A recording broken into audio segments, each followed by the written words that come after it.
Have you ever stopped for a moment and wondered why the idea of hell has never disappeared, even in a world where people question almost everything?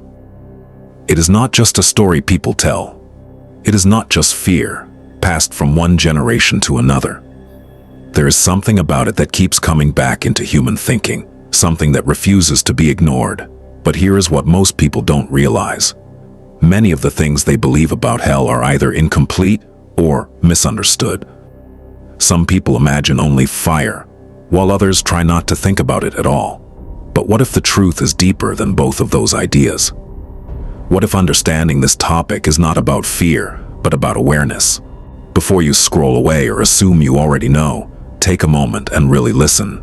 Because this is not about scaring you. It is about helping you understand something that has been described for centuries, something that speaks quietly, but seriously, to the way we live right now.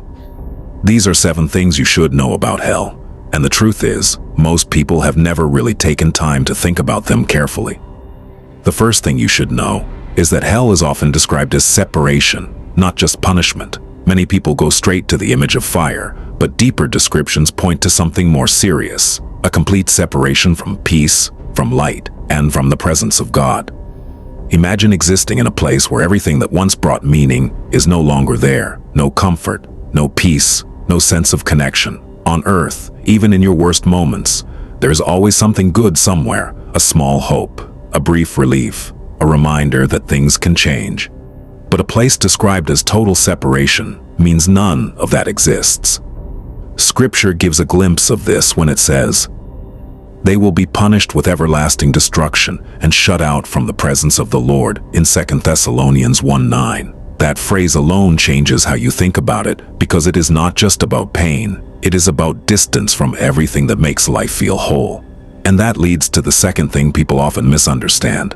Hell is not always described as loud chaos, but sometimes as darkness and deep isolation. In Matthew 8-12, it says people will be thrown into outer darkness. Think about that. Not peaceful silence, but a heavy, empty kind of darkness, where there is no clarity, no direction, and no comfort. The kind of isolation that makes a person aware of what is missing in a way that cannot be ignored. The third thing you should understand is that hell is often connected to awareness. It is not described as a place where people are unconscious or unaware. Instead, it is a place where understanding becomes clearer. In Luke 16:23, there is a description of a man who, even in that state, could see and recognize what was happening, which means it is not about escaping reality, but facing it fully. On earth, people can ignore things, distract themselves, or justify their choices, but a place of full awareness means none of that works anymore. Everything becomes clear. And that leads to the fourth thing. Hell is not described as something people randomly fall into. It is connected to direction. The life a person lives, the decisions they make, the path they follow, all of it forms a direction over time. This is why Galatians 6:7 says, "A man reaps what he sows." That idea is simple, but very deep, because it means life is not random. It means your actions are shaping something, even when you do not see it immediately. Many people treat life like disconnected moments, but what if every choice is slowly building a path, and what if that path leads somewhere specific? The fifth thing you should know is that many descriptions of hell use symbolic language. Fire, darkness, and other images are often used to explain something that may be beyond human understanding. And that does not make it less real. It simply means it is being described in a way people can grasp. For example, in Mark 9:43, it speaks about a fire that is not quenched. And while some people take this only as a physical image, others ignore it completely. But the deeper meaning may be about intensity, permanence, and seriousness. Think about how difficult it is to explain something you have never experienced. You use comparisons, images, and symbols, and that is what is happening here.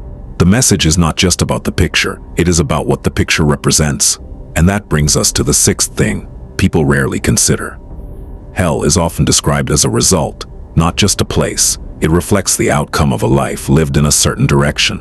This shifts the focus from fear to responsibility, because it is not just about what might happen later, it is about what is happening now. Your thoughts, your actions, your priorities, all of it is shaping something. Life is not standing still, it is moving, and it is leading somewhere. And finally, the seventh thing you should understand is that discussions about hell are not meant to trap you in fear, but to awaken awareness. Many people avoid this topic because it feels uncomfortable, but sometimes discomfort is what leads to clarity. Because when something challenges the way you live, it forces you to think differently. It makes you pause and reflect. It makes you ask questions you may have been avoiding. This is not about panic. It is about perspective. Because one day, what people debate and argue about will no longer feel like a theory. It will feel real. And the truth is, the way you live now matters more than you think. Not in a small way, but in a deep and lasting way. So instead of ignoring it, think about it, reflect on it, let it guide you towards something better. Because understanding is not meant to trap you. It is meant to lead you in the right direction. And if you keep ignoring it, you might miss something that was trying to get your attention all along.